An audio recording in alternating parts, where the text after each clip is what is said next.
This is Money Moves on VSiN, the sports betting network.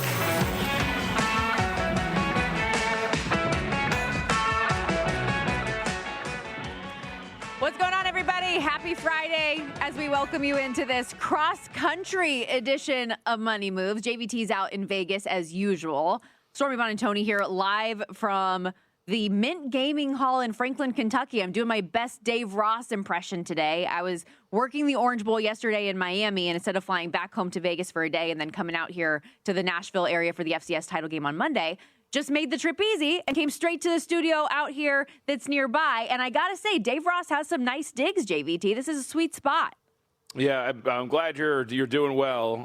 From what I understand, it's a technological adventure for all of you out there getting that thing set up and ready to go all the way down to printing paper. So I'm at least glad we're on the air, and I am looking forward to our show today. Well, I didn't realize, and I knew I had heard that Dave Ross was kind of like a lone wolf out here, but there's two really big rooms up in front of the sportsbook here, and he is just in here alone. He handles everything. I am endlessly impressed with all of the work that he does on this program. Like, we need to give him a raise. Steve Cohen, listen up. Dave Ross deserves a raise. And yet he still, I think, has not improved in terms of handling technology. So I do wonder if maybe at some point it'll stick for our guy. Right. We're trying our best here. Listen, I walked in and all of the printouts were here. I've got to say, give him all the kudos in the world. By the way, Dave Ross will be joining us on the program today. As he helped me set up the studio, I'm also putting him to work from the content side. So with that in mind, let's set the table for everything we've got to come over the course of the next 2 hours here on Money Moves. It's time for the rundown. It's time for the top headlines and topics of the day. This is the rundown. So Dave is going to join us in about 30 minutes or so. We're going to get into a little college football playoff talk. He's got thoughts on the NFL card coming up for Week 18, as I can't believe we're finally here, final week of the NFL regular season. And in about 15 minutes, Mike Palm going to join us in his usual Friday spot. He's got a lot of CFP thoughts as well as some talk in the NHL, because I don't know if you saw this, JVT, but the Olympic rosters are set, and he's got some opinions on Team USA. Yeah, looking forward to seeing what he has to say about the college football playoffs specifically, as we have this issue with the byes. We have these teams that are being upended. Indiana looks like a power, so very much looking forward to seeing what looks like a really new and interesting semifinal. When we're talking about the four teams there, what Mike has to say. And if we have time, there is a UFC card at the end of this month that I am very interested in, and I want to see if Dave's got some early thoughts on it. Oh, yeah, absolutely. Dave, also the host of the First Strike podcast. If you didn't already know, now you know. Mention it being Week 18 in the NFL. A handful of really interesting games, but the big ones in prime time. We've got a doubleheader coming up tomorrow with the Panthers and Bucks, who are going to duel it out for the NFC South. We will preview that game at length. Also, the one seed on the line in the NFC West. And the NFC West, with the Seahawks and 49ers. Seattle, a short 1.5-point favorite there. And Sunday night, Ravens-Steelers, putting an exclamation point not only on the season as a whole, but for either the Ravens or Steelers, as their season will be done. Yeah, we're getting a lot of news today, too. Players who are playing, those who are not, some clarity on some quarterback situations, and actually, to invoke our buddy one more time, Dave Ross, some interesting news coming out of Dallas as to what the Cowboys might do with Dak Prescott in this game. So there's a lot of information to sift through as we get closer to Week 18. Yeah, you mentioned some of those quarterbacks, though. Lamar Jackson says he will 100% play. Yep. Yeah, we haven't seen that line move. Ravens still 3.5-point favorites, so we'll get into that and more in a bit. Also, we talk about the college football playoff. We're going to have lots of college football on deck today, including one game that's in action right now. Texas State up 7-0 on Rice in the Lockheed Martin Armed Forces Bowl, the final of the non-CFP bowls going on today. We've got a quartet of the action there, but also, of course, the college football playoff semifinals officially being set now that the New Year's Eve and New Year's Day quarterfinals are in the books. So we will preview the Fiesta Bowl, as Miami is a 3-point favorite against Ole Miss, and the Peach Bowl, Oregon and Indiana going head-to-head, a battle for the Raiders' next starting QB, Fernando Mendoza and Dante Moore. That'll be a fun one for sure. Fernando, after the performance yesterday, out to -220 to be the number one overall pick now. Yeah, I would say, at least in terms of that specifically, I'm going to think that Dante Moore maybe closes the gap a little bit in terms of the probability of being the first overall pick by the time we get to evaluation season for both of these guys. But wildly impressive for Mendoza yesterday in terms of what he was able to do, both just statistically and physically. You see some of those throws, Stormy, some impressive NFL-level throws that led Indiana to an absolute blowout of Alabama yesterday. I've been wildly impressed with Mendoza. You even go back to the Big Ten championship game. On the surface, a minimal stat line, but PFF in that game gave him a passing grade over 90. He had 3 amazing throws in that game as well. And this team, as you zoom out and look at Indiana, they are now the favorite to win everything, and they should be. They look like the best team in college football, which is a wild thing to say, even given what we've known about this program for about a year now. Man, it is wild to see a world in which the Hoosiers are the best football program in the country. I mean, it was wild already just seeing the number 1 next to their name facing a team like Alabama, just considering the history between these two programs. You mentioned it, though, the top of the odds board for them when it comes to winning a national title, plus 135, that price. Oregon and Miami both sit at 3-1, and then Ole Miss, a +5 favorite, the longest shot on the board. But just to go back to the Indiana of it all, 38-3, your final. The Tide's 35-point loss, their worst postseason loss in program history. We have never seen that in the postseason from a Crimson Tide team. Meanwhile, for Indiana, I wrote this and I read out, crazy stat, their first bowl win of any kind since the 1991 Copper Bowl. Absolutely insane, but kudos to them on what has been a tremendous season, a historic season, and will they keep it rolling? One of the big things and talking points, and you already mentioned it already, the buys and how impactful that has been for a handful of teams, not Indiana. They are the only one that has seemed to break that trend. 7 of the 8 teams that have had a first-round bye have lost their opening game. The 5 highest-ranked conference champs we know are also guaranteed spots in the playoff each year. 9 of the 10 conference champions have lost their first games here. Indiana, the only exception to those rules. Yeah, and I feel like this conversation deserves a little bit more context, and I'll give you credit. We had you on. We were talking about this. I don't know if it was the day you were in studio or if we were just talking to you about this, but you know, these buys, you go back to last year, I don't know if we're freaking out too much. I honestly think, Stormy, we're using a 4-game sample size, which is this year. So, look, 1-3 straight up and against the spread when you look at it. But last year, you go back, Boise State, +11. They were an underdog. They lost that game 31-14. Arizona State was a 13.5-point underdog. They lost in overtime 39-31. Oregon was a 2.5-point underdog to Ohio State, the game you were on the sidelines for. They got smoked 41-21. And then Georgia was about a 1-point underdog. Also a weird game as well. You had the tragedy in New Orleans. The game get pushed back, and they lose to Notre Dame 23-10. I don't know if last year, and then zooming out and using both seasons, I don't know if you're using those as this measuring tool of like, see, these buys, this is a problem. The format's an issue.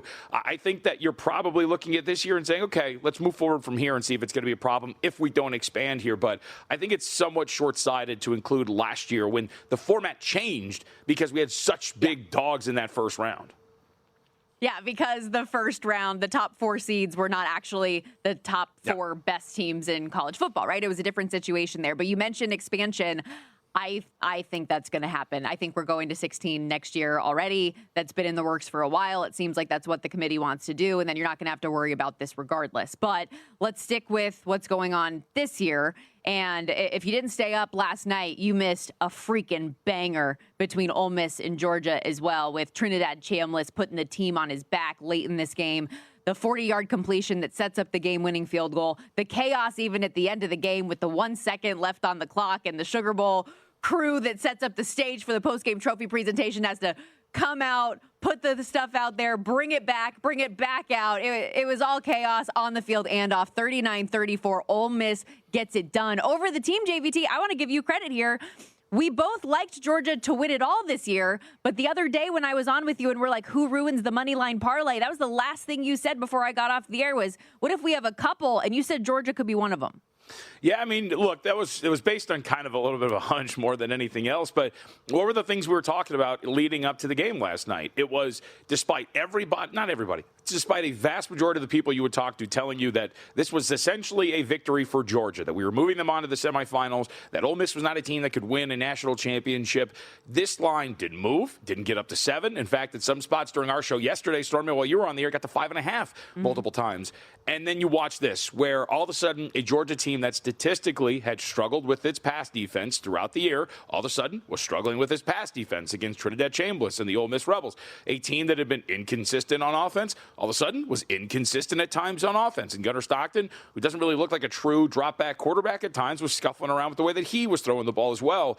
Everything that we kind of knew about Georgia, despite some of the improvements that they had shown, it all showed up in this game against Ole Miss. So kudos to Ole Miss for getting this done. But, you just had this feeling. There were so many people that had chalked this up to a win for Georgia. And I think I was among them. I even told Kelly, I think I'm paralysis by analysis here. I like Georgia. I think they win the national championship. But this kind of something stinks here.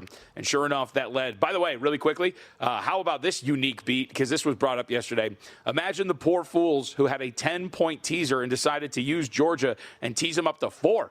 And guess what? +4, you still lost out on that 39-34 because of that final game, that final play. What a way to lose something. Yep. And if you were trying to get involved and play Georgia live in the game too when you had opportunities, I know a lot of people were posting their clips of bad beats for that as well. It's a result I don't think a lot of people anticipated, including the folks over at LSU, because now we've got this whole back and forth about what's going to happen with Lane Kiffin's assistants, because for anybody who doesn't know the calendar particularly well, the transfer portal opens today, and 6 coaches on the Ole Miss staff are supposed to be at LSU now, including offensive coordinator Charlie Weiss, who, by the way, according to reports, already made the trip out there to Baton Rouge to get some work done. And there's a lot of confusion, I guess, on both sides of this thing about who is going to coach, if all of them, or if they're supposed to be back in Baton Rouge. I think the expectation was, okay, yeah, of course, we're going to be the good people and let you guys coach, with the expectation they would lose. And now we're in a very precarious situation potentially. No, Lane Kiffin's such a good guy. There's no way that he would keep them away from coaching a team to a potential national championship game.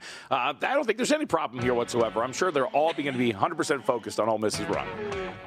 Oh, chaos. We love it. We also still have to get into the game that I was on yesterday a little bit as well. And I've got some questions for Mike Palm, who's going to join us coming up next out there in Vegas with JVT. Stick around. We are just getting started here on Money Moves.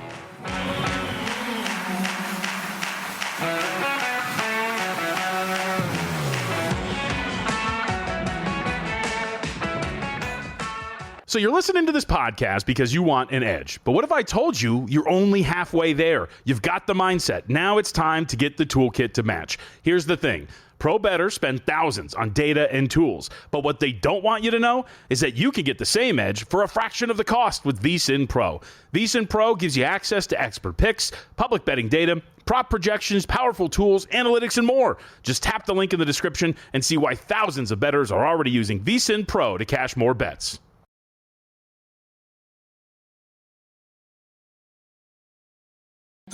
You're watching Money Moves here on VSiN, the sports betting network.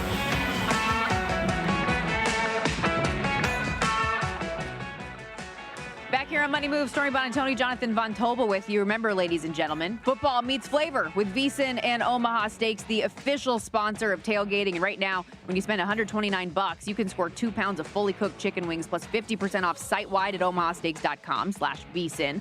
Don't wait. Spend $129, get 2 pounds of wings, save 50% site-wide on steaks and more at omahasteaks.com/VSiN. That's omahasteaks.com/VSIN. Minimum purchase may be applied. See site for details. Stormy Buonantony out there on the East Coast. Jonathan Von Tobel back here in Sin City. And with me in his usual Friday spot off last week for Christmas, Mike Palm, who is nice enough to give us some time here on a Friday as usual. Sir, hello. How are you? John, how are you? Stormy, hello there from Kentucky. I want to start, and I want to ask Stormy a question. Go ahead. Stormy, who makes the decision that you're going to be on the Texas Tech sideline and Katie George is going to be on the Oregon side? Who make? Do you I know the answer to this question. Do you have input in that decision? Is there a producer that makes this? How is that determined? The lead sideline reporter will get that decision. So I was joining Katie's crew. Joe Tessitore and Jesse Palmer are her usual crew, so she got to pick which sideline she wanted to do. Well, that was very obvious because Jesse Palmer, who I'm not sure he took a breath the whole game, was very effusive in thanking his crew and all the things they'd gone. No mention of Stormy at all at the end of the podcast. No, that's just not talking true about at all. everything. Come on. Go back and listen to it. I was very attentive to it. I said, not even throw in and thank Stormy for joining us. Nothing from The Bachelor. Nothing. That's not true at all. And even Joe Tess, after my last interview with Brandon Finney, he gave me a very nice thank you. They were very sweet. Well, that was long after the game. We were watching with the end of the Senators and Capitals. That was long after the game. No. Storm. I had a blast out there, but it was disappointing, and I'm curious your guys' opinion on this, watching it from afar. I was very excited to be on the Texas Tech sideline. I thought through all of our prep that they were going to win the game. That was my gut feeling going into it. And the absolute no-show from the offense stunned me a little bit. That was an offense that averaged more than 42.5 points per game and got shut out. Credit Oregon's defense, sure, but I was pretty stunned at how poor Baron Morton played. Well, that's it. I thought it was the quarterback. I thought it was almost all on the quarterback. But the 42 is deceptive because their defense was so good and turned the ball over. They got the ball in such great starting field position territory. The 42 is a little bit deceptive. I'm shocked they got shut out, obviously. I had the under, but I also had Texas Tech money line because I thought that defense would be the difference in the game, and it turned out it was the Oregon defense that was the difference in the game. Here's a two-part thing. I thought this line would open 3 Indiana. It's 4. I'm obligated, I think, to bet Oregon at 4. However, can we say here, now that we've reached the semifinals, that there's a major coaching advantage for Curt Cignetti in any game he plays? I mean, I would say so. I think he's proven himself to be the best coach in the country by a mile. I mean, you even see the way that I thought they out-schemed Alabama. Like, Alabama was playing heavy man. They were going after them. I think, Stormy, you had the stat in the rundown today when they tried to blitz our boy Fernando Mendoza. He was great. He was 8 for 8 for 161 yards, 3 touchdowns. So they tried to go man-heavy and send pressure. They were all over it. They were ready for it. So I would say so. And to the point of coaching, and I'll ask both of you. Mike, you can answer this first, but I was not impressed with Dan Lanning. The play calls on fourth down were absolute insanity. First of all, part of the reason they were struggling so much was Texas Tech's defense. It was also their decision making. The weakest part of Lanning's game has always been his game management. Yeah. He cost them games against Washington, I thought, with his game management. Yeah. His fourth down decision making. You knew from the jump that was going to be a game where points were precious. Kick the field goals, man. Yeah. Take the points. He went fourth down 9 times. He let Texas. I mean, Texas Tech gets the ball to open the second half. They could go down and take the lead. They shouldn't even be in the game. You could have accused. That game should have been 15-0 at half, or 12 at least, 12-0. So I think he struggles, and then I do think there's a little bit of some lack of creativity as well. And to your point, not just the decisions, but maybe some of the play calls against that front four. On like the down. Wildcat power run to the right on a 4th and short. It was ridiculous, Stormy. Well, and with that in mind, too, like, he even said to Katie George in their halftime walk-off interview that, like, some of those decisions he knew were on him and that he should have taken the point. So at least he acknowledged that even in game, which surprised me to an extent, but you're dead on. And especially with how well Texas Tech's defense was playing, and I do want to give that side of the ball credit because they looked like a national championship caliber defense, but their offense could not help them at all and couldn't keep them off the field so that they could catch their breath in this thing. But you're right, at 6-0 at halftime, I fully thought, especially knowing how Texas Tech, because they'd been slow starting in a handful of games this year in the first half, but they always find a way in the third quarter to just get a lead and extend that lead, and they just were not able to do that. For a moment when they had that long drive and they finally got in the red zone, I was like, for the way that Oregon has just had all these missed opportunities, Texas Tech is going to mess around and win this thing because Oregon's just letting them in. And then, of course, Barron throws the interception in the end zone, and it was kind of all she wrote after that. Teams with a bye 1-7. Is it time to go to 16 and everybody plays? Everybody has to win 4 games. So we just talked about this. Oh. I think it's somewhat short-sighted to look at the bigger picture because last year the 4 teams were all underdogs and they were the worst teams that got the byes. I think you're probably using this year as your only barometer. And look, they were 1-3, so it's not like I have this thing to point to. It's like, no, see, everything's fine. But I do think using all 8 of these scenarios going back to last year, I think we are ignoring the fact that there's a reason why we switched the format, because the lesser teams were the ones that had the byes last year. Well, even Oregon, it just ran into Ohio State as an 8 seed because they had lost to Michigan. Right. And that. So, those are my thoughts. I think I like Miami in the other game. I just think they're too physical. I just think they're too physical on both lines. And Beck has been there and done that. And if you can keep Cristobal out of the game, they'll be fine. Who do you like to win it all right now?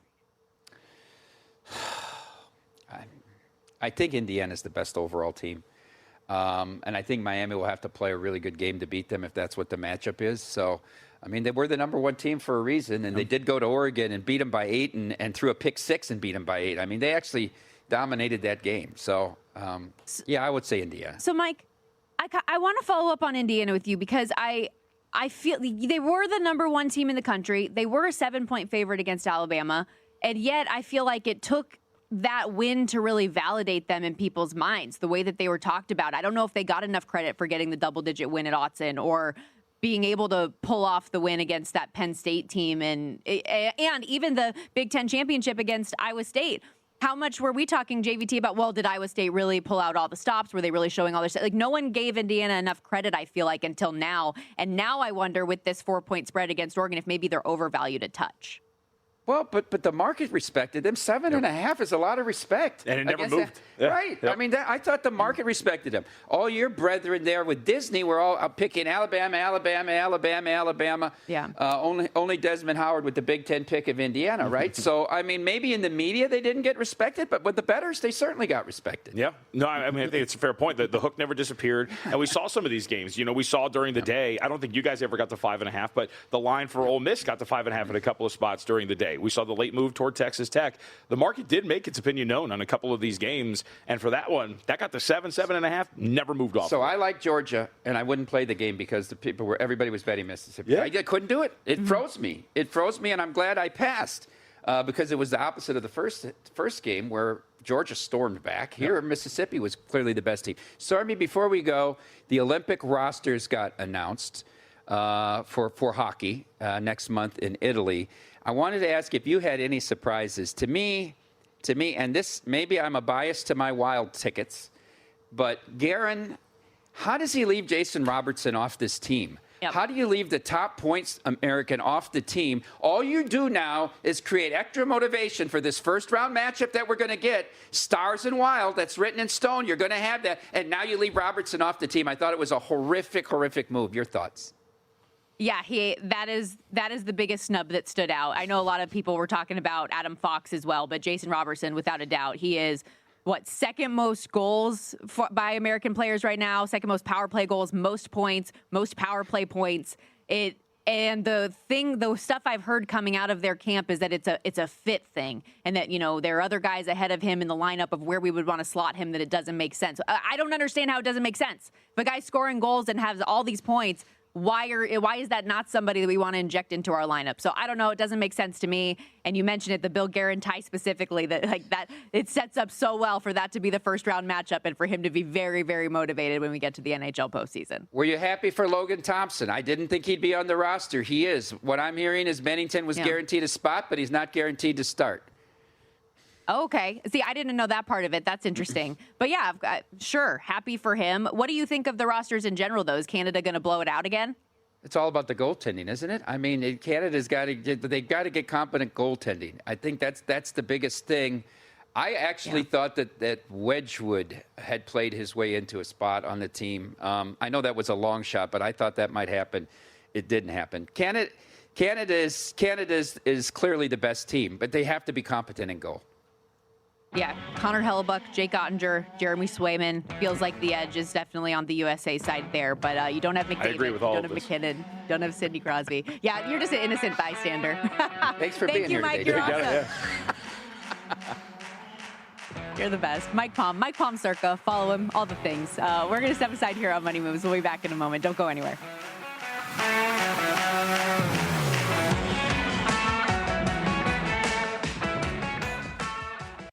You're watching Money Moves here on VSiN, the Sports Betting Network.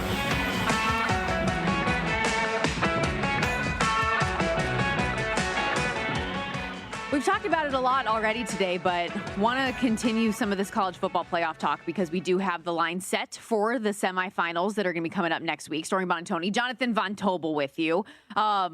And with that said, Ohio State, Georgia, Alabama, all eliminated in the quarterfinals. Those programs, JVT, accounted for 4 of the last 5 national titles. And 3 of the remaining 4 teams in the college football playoff are seeking what would be their first true national championship. Ole Miss does have a share of one going back to 1960. But Miami, the lone true exception here with 5. But even their most recent title was in 2001. How excited are you? And I think just for the college football fandom piece of this at large, just that we have so much new blood coming up. I mean, I've never been one that kind of got wrapped up in that stuff. These are 4 really good teams. Miami is obviously very strong along their lines of scrimmage. Their secondary is very, very good. Carson Beck's played in a lot of these games, so we know what that is. I mean, I think you'd argue kind of not the new player at the table, but we've seen Indiana rising. Ole Miss has been pretty good, but I think really of the 4, you're probably looking at, as shocking as it sounds, Ole Miss is the redheaded stepchild of the quartet. Only because we just didn't expect it, the turmoil on the staff, everything in between. So I do think that I'm excited. These should be very good games. I wanted to throw this to you because, I know you wanted to bring this up from a power rating standpoint for Indiana. You can't really do this because obviously college basketball is different and the NCAA tournament's a little bit longer. But what are the chances we're watching a UConn-esque run right now by Indiana? And they're about to just crush every single opponent. It's only going to be 3 games in totality, but what if they're just about to crush everybody they run into right now and they're just a machine? I could see it, but I also would ask the question, and so this is kind of what we were talking about in the commercial break, that my general curiosity was on Indiana, was the first time that Indiana and Oregon met back in October. Oregon was a 7-point home favorite at Autzen. Yes, Indiana wins that game by double digits, and I know that we have other, points that we can look at on the schedule since of how good Indiana has been. But Oregon's been pretty darn good too. Is an 11-point or so swing too much on a neutral site a couple months later? Like that's my big question, is just from a numbers standpoint. But you could be correct. And maybe this is a situation where Kurt Cignetti has this team in a certain mode, a certain mindset where they are not going to be denied. And every time they step out on a football field, they're going to win at margin. They won 10 of their regular season games this year by double digits or more. And maybe they're peaking at the right time, and Fernando Mendoza wins the Heisman. He has an unbelievable performance when they needed him with against the blitz, like we were talking about last segment. And the offensive line ends up getting the MVP for the Rose Bowl because of what they did in the run game and how good they were up front. And maybe this is, and how good is their defense too? There's so many layers to this on Indiana. So I could see it. That said, just from a number standpoint, I look at that 4 with Oregon, and it does feel attractive to me off the jump. Yeah, I think, you play the game if you go down that path. It's okay, like you said. We were clearly in the wrong when we're talking about the market closing 7 for Oregon, so we adjust to some extent. Indiana has been playing pretty good football. They come into this thing, they've won and covered 3 straight contests, obviously knowing that they are undefeated at this point. You zoom out a little bit farther for Indiana as well, and we're talking about a team that's covered 5 out of their last 7 games. So we have a correction in terms of our original meeting between these two. I think you have a small correction for what we're talking about, where Indiana is at right now and where they're playing. I think you're probably right. You probably still get to a little bit below this number at this point. But I think that this is probably worth laying at this point right now for Indiana. I don't know about you. You were on watching this game. Oregon, I don't think, has been wildly impressive through 2 rounds at this point right now. You and I talked last week about the fact that they kind of just let JMU hang around. Obviously, they get inside of the number on a backdoor. They give up 500 total yards there. Then they get Texas Tech. And in that game, it's a disjointed offensive effort where the play calling was abysmal. Dante Moore's taking bad sacks. A game in which they should have been up 23-0 at half. And instead, they're giving Texas Tech chance after chance after chance. This is an Indiana team that will not give you a chance. They will find the matchup. They will exploit it. They will not play with their food, for lack of a better term. And I do wonder from a matchup standpoint, Stormy, when you look at this, one of the things that sticks out, they did it again yesterday. They did it to Julian Sand, and they did it in this matchup months ago.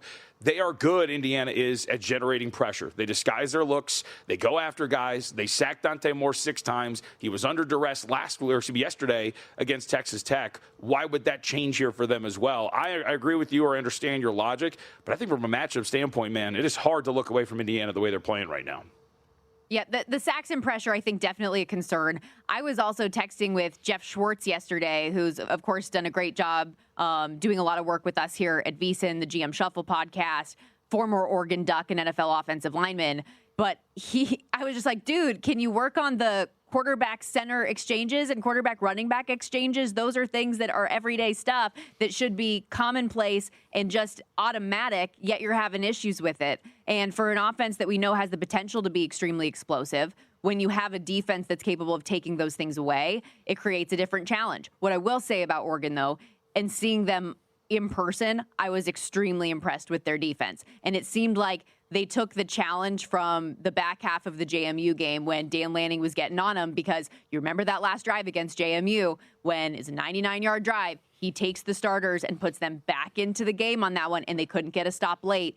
He really challenged them going into this quarterfinal game, and they showed up. They were awesome. I mentioned it earlier, and you can say that the Texas Tech offense was fugazi if you want to. I don't think so. I think they were a good offense, and they got embarrassed yesterday. An absolute no-show on their behalf, but a big part of that was because of how well Oregon's defense played. They did have 4 takeaways, and Brandon Finney in that secondary was phenomenal. But yes, like Baron Morton gave them the football. That interception in the end zone was so bad. It was so bad. All of this to say, I think Oregon's defense is very good, and they kind of took this bleep you mentality from the JMU game into it. Yeah, I think that's part of it. I mean, one of the things that we had covered this, in the days that you weren't here, and I think I mentioned this to you too, when you really got under the hood on Texas Tech's offense, the thing that really stuck out was down to down, they were not an efficient offense throughout the year. They were heavily reliant on explosive plays. And I think some of what we saw yesterday was the discrepancy in strength of schedule that everybody kept talking about. In the Big 12, you can have an offense that's very reliant on generating explosive plays. And even look at yesterday, Stormy, when you're on that sideline, what were some of the most successful drives for Texas Tech? It was the drives in which they generated some explosives. The big run where there was a missed tackle where he ripped, I can't remember which kid it was, but rips it off for like 50 yards, they get to midfield. A big pass down the right sideline that gets them down into that goal-to-go situation. But every other down was so awful, and that was kind of what they were all season long, which is magnified, and you can get away with that in the Big 12. You can't get away with it if you're playing a team like Oregon, who's a very good defensive team. You mentioned the turnovers. I believe it was 2 fumbles, 2 interceptions, 2 abysmal interceptions at that, like you're saying, where you're misreading the coverage. You've got like that weird slant and then corner route concept, and you don't see the fact that the DB is just dropping off the slant and saying, no, like I'm just going to double cover this guy because you're looking at that direction, and you completely pick him off in the corner of the end zone. I don't want to take away credit from Oregon, and I'm going to. I thought a lot of that was about Texas Tech yesterday. I thought Texas Tech was making mistakes. I thought their weaknesses showed in a very big way. And I think I still have my reservations as to what Oregon actually is when they run into this matchup against Indiana. I felt so bad for our audience because of how much I was hyping up Baron Morton's health. Because that was such a big conversation with the coaching staff about how different he looked and how dialed in he was for this game. And I thought that it was going to make it. Dude, I thought it was going to make a difference in the down-to-down stuff. I thought it was going to make a difference in the red zone, and it was just an absolute no-show. That said, last couple minutes here, can we switch gears over to that Miami-Ole Miss game briefly? Because my biggest question with Miami, who we just heard last segment from Mike Palm say that he likes in this game, is if it's a close game or late in this game and you're trailing, which quarterback do you trust? Is it Carson Beck or is it freaking Trinidad Chambliss? And I think that might be my answer when all is said and done. I feel like I'm leaning toward the dogs in both of these things. Yeah, I mean, so you and I are going to be at odds here because I like both the favorites, and I think one of the things that might make a difference. This is good for programming. It is, and I think one of the big differences here that Ole Miss is going to run into, Georgia does not have the pass rush that Miami has. Miami has a very dangerous combination of pass rushers and a defensive backfield that can stick with almost any wide receiver group in the country. I mean, look what they just did to Carnell Tate. Did he even play in that game the other night? I mean, they were brilliant in that game against Ohio State. Then you add the ability to pressure Trinidad Chambliss to get after him, I think, at a much higher level than what Georgia could do. I think Miami is very impressive here along the lines of scrimmage. And let's not forget, Stormy, for the last 2 games, all of a sudden, they've been an efficient rushing attack. They ran the ball really well against Texas A&M. They ran the ball very well against Ohio State. You're kind of seeing these fingerprints of Cristobal along these lines of scrimmage, and everything else is taking care of itself. I like Miami. I think you've got a national ticket on them as well to win this championship. We're going to keep riding our horse here. I think Miami is the side. I think they're going to get it done. Well, that's why I don't think I'm going to end up playing it either, because we both have been very pro-Miami for this whole run. Oh, we're absolutely betting Ole Miss. The fact that our ticket was still alive as a 9.5-point dog in the opening round. Let's go. We're just living in the clouds right now. Good times. Okay, we got to step aside. I mentioned earlier, I'm doing my best Dave Ross impression today, being out here at the Mint Gaming Hall in Franklin, Kentucky. Well, guess what? He's going to join us in studio. Is he? Coming up next. He might actually already be right next to me. It's entirely possible. We'll be right back. Don't go anywhere. More Money Moves right here on VSiN, the Sports Betting Network.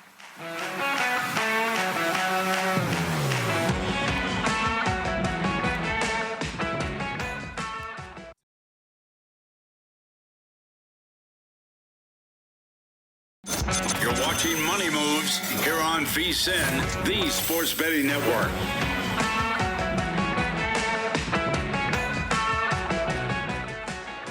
Man, we got the NFL postseason upon us. College football playoff going on right now. Such a fun time to be a bettor, especially when you think about the NBA, the NHL, everything going on. And the all-new Boomer Sportsbook is right here, keeping you involved in all of the action. And get this, when you use our code VSiN250 at sign-up for the Boomers mobile account, they're going to match that first deposit for you up to $250 in bonus bets. Plus, minus 105 on all pro football spreads every single game the rest of the way. Download the Boomer Sportsbook app today. BetWithBoomer.com for more information. Must be 21 or older. Terms and conditions do apply. Please bet responsibly. Stormy Buonantony and Jonathan Von Tobel with you back here on Money Moves, VSiN, the Sports Betting Network, JVT, out in our usual studio in Las Vegas. Meanwhile, I'm out here in Franklin, Kentucky with the man, the myth, the legend, Dave Ross, who's been holding it down out here for months. How are you, buddy? Stormy, it's great to have you out here. Had Matt Youmans out a couple weeks ago, and he's the biggest VSiN star to date. Now, you have trumped Matt Youmans. I don't think that's by true. doing the Impossible. first show here. Nobody else besides me has done a show. Me and Jensen have done it. But to host the show, you are the first to come. We're going to get we're going to get JVT out here. Mitch and Paul have said they want to come out for the Kentucky Derby. We say, come on out, check it out. What do you think? This is beautiful. JVT, I've told you this, and especially even from our standpoint, just from a logistical broadcast stuff, the TVs we get, this setup. This setup's better than Vegas. Is unbelievable. But I think we should. We need to do a team field trip, JVT. Get out here. I mean, I don't know about that. I would quibble with that. I think I like staring into lights as I'm trying to watch televisions, Dave. So I think that there's an argument to be made that this is way better. JVT, we don't do this on Sundays at all. Glare. It's we so don't beautiful. do this on Sunday at all. There's the hidden surprise of a whole row of TVs behind those lights that nobody really knows about because we can't see them. So, but no, yes, I will make a trip. Maybe we can convince our bosses. We'll find a weekend, or it should be a week that we'll go out there. We can do some shows because that'll be a ton of fun. I'll be down. Yeah, that's a true story. I didn't know that the third row of TVs existed in there. Didn't know it existed until probably just now. JVT, I don't know if you watched this morning. I'm sure you get up and watch before you guys do Money Moves, and you watch me and Jensen every day by the books. And we did recount for everybody out there for the first ever NFL futures draft.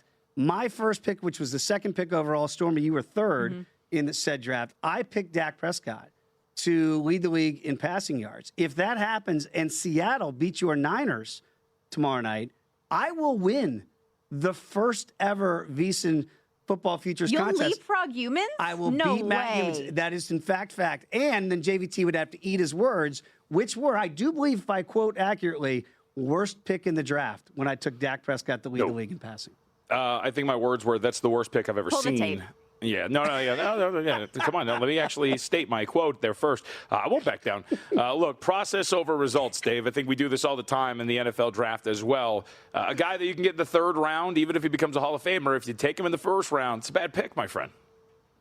I'm going to we're going to agree to disagree on that. And let's hope that Dak, they play him long enough to get that ticket home at plus 850. And then if Seattle can beat San Francisco, big if, I will win this contest. Yeah, I was going to say, let's go to the Saturday doubleheader. Do you have an opinion? I know, obviously, your Seahawks ticket is in the balance, so maybe not making a bet on the side in this one. But whether it's Seahawks 49ers or Panthers Falcons, any strong opinions? Yeah, I'm stunned that the Niners are underdogs. I know that it's flipped, and obviously they opened up as the small favorite. To me, I get it that their defense is not on par with Seattle's right now, but I think you can make the case that San Francisco's offense right now could be the best in the NFL. Forget about the NFC. And you know this, obviously, if they win and they could then potentially host all the way to the Super Bowl being in Santa Clara, that's motivation in and of itself. So I do have a little bit of, I'd say, a phobia that Sam Darnold's going to do exactly what he did this time last year. And I was sitting on a Vikings ticket at 11-1 to win the North last year. And, of course, we saw what happened against the Lions in that last regular season game. I hope that's not the Sam Darnold we see tomorrow. You hate putting it all on him. But he's going to have to, if the Niners offense is humming as well as it is, you're going to have to probably score 28-30 to have a realistic shot to win this thing. I mean, it can be done, right? We saw the Rams do it on that Thursday night. Matt Stafford picked this Seahawks defense apart. So if you're well schemed enough, you can get after them. Let me ask you, Dave, I mean, of the whole entire board, there's a lot of noise here. But the games that matter, we have the AFC North up for grabs at the end of the night on Sunday. And then we have a big one that Stormy's going to be rooting for with the Buccaneers and the Carolina Panthers. Do you dare incite some ill will in that room and go the other way? I do, JVT. It's Oh not. my It's. gosh. I'm not trying to do this because I know that you and Stormy, when you're back together in Vegas, and I don't want to do that here in Kentucky. I with thought we Stormy. were going to bond. I know. but- I like the Bucks in this one. Look, Tristan Wirfs might be the most indispensable player they have. They didn't have him last week. They lost again. You got to hope that he's going to be okay. Yes, you get all the wide receivers back. Baker Mayfield is not healthy. We all get that. It's up to 3. I did play it at 2.5 earlier in the week. I just liked it that it was under a field goal. Now at a field goal price, I do think it's potentially the type of game that Tampa Bay knows they're going to need some help. They're going to have the Falcons lose to the Saints. Now without Chris Olave, it might not even matter this game. But I think for their part, Tampa Bay will do their part tomorrow. And this 7-8 game losing skid that they're on right now, I do think Todd Bowles is coaching for a job, which is kind of ridiculous with all the success he's had there in Tampa Bay. I do like the Bucs to get by this, but that does not mean that they're going to win this division. Lost 7 of 8 straight up, as you mentioned, but also failed to cover all 8 of those. Unbelievable. They're the worst ATS team in the NFL this season. Just 1-6 ATS at home, and you're like, yeah, I'm doing it. I think they're going to put a big number on Carolina. Oh, no! That doesn't, I think doesn't it's sound like a lot of What's- success for your boy Todd Bowles, though. Got to tell you. Yeah, Yeah, that's true. he better win this game, at least do their part, and then see what happens if he's going to land in New Orleans. And again, Tyler Shuck, we talked about it on our program at 250 to 1. I thought it was a pizza money bet to be made out there. Now he's the second betting choice with Tedderota McMillan to win Rookie of the Year. I think he's got something to play for. So if the Bucs can do their part, I do think they're going to get at least a willing participant. The Saints won't lay down. Yeah, that is an interesting wrinkle for anybody who doesn't know how it all plays out with the Bucs and Panthers result. Even if the Bucs win that game, it doesn't mean they've won the NFC South. That's right. It's going to come down to the Falcons and Saints, and if the Falcons win that game, then the Panthers will still win it because they own the tiebreakers, which is just a whole crazy thing. I tell you this, though, guys, the game I think I like the best is the Steelers. This is okay. insane. I know Lamar Jackson's back, and I made the bet independent of knowing who the quarterback was going to be. I assumed it would be Lamar Jackson. But, it's kind of like in The Wire with Omar. What's the word on the street with Omar? The word on the street right now with Lamar Jackson is defenses prefer that he runs. That's how crazy the upside-down world right now is with the Ravens offense. Speaking of which, I do need to finish Stranger Things. Got to watch the finale. He's more dangerous as a passer now, and Huntley can't throw. So I think, to me, Lamar's going to have to beat the Steelers with his arm versus his legs. And this is the type of game exactly why Mike Tomlin got Aaron Rodgers. Whatever you think of that pairing in Pittsburgh, this is the reason why they went and got old man Aaron. And he loves this. You guys know this. His ego, he loves this, that they're an underdog at home, Week 18. They're going to play Renegade before the fourth quarter. I really like the Steelers here to actually win this game outright and win this division. Any concern with some of the pass catchers he's not going to have available to him? I think he actually likes Gainwell more than he does DK Metcalf. Look, if they make it and they get to the second season and get DK back, obviously that's a guy you have to allot for. You're going to see a lot of check down stuff to Gainwell. They chipped with Gainwell last week against Myles Garrett. They're not going to have to do that this week against the Ravens, which they do not have a great pass rush. I like Gainwell out of the backfield. I think he's going to be a big player, big key in this machine. And I just trust Aaron Rodgers more than I do an unhealthy Lamar Jackson at this point. All right, let's transition over to the college football before we get you out of here, Dave, because I got to get your thoughts. We obviously now have our semifinals set. I made the comp. Can Indiana be UConn from a few years ago? Are they just going to romp through this tournament and smoke everybody in their path? What do you think? I was on the wrong side, JVT, yesterday of betting against Kurt Signetti, and I don't think I'm going to make the same mistake again. Right after the game, I played it at 4.5. It is down to 4 in some spots, so you're getting the better of the number here. I know you saw Oregon up close and personal. I know their defense played really, really well. Their offense, to me, is still challenged, and I saw Indiana break the will of Alabama to the tune of their worst postseason loss, bowl, playoff, you name it, in the history of Alabama football. He is a football assassin, Signetti. He's criminal-minded in the best way for football sense. I think he wants to put a number on Oregon, show you the first time that we went to Eugene was not a fluke. Mendoza's playing so much better than he was back then.